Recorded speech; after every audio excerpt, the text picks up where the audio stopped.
হাইপোথাইরয়েডিজমে কিন্তু প্রচণ্ড দুর্বল লাগে। রোগী এসে বলে যে সবসময় দুর্বল লাগে, ক্লান্তি লাগে এবং কোনো কাজে উৎসাহ পাওয়া যায় না। অনেক সময় ঘুম লাগে খুব।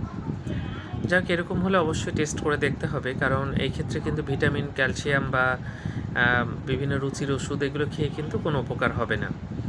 এছাড়া হাইপোথাইরয়েডিজমে কিন্তু অ্যানিমিয়া থাকে এবং অনেকে আয়রন বড়ি দেন বা ট্যাবলেট দেন। সেটাকেও কিন্তু খুব একটা কাজ হবে না। এই ক্ষেত্রে কিন্তু থাইরয়েড হরমোন সেটাই দিতে হবে।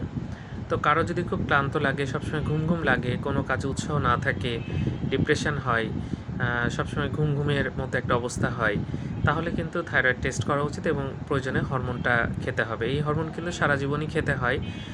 ডাক্তারের পরামর্শের মতো থাকতে হবে এবং রোগীরা কিন্তু খুবই আরাম পাবে।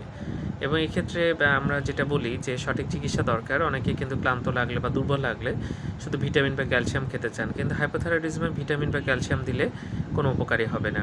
ধন্যবাদ সবাইকে।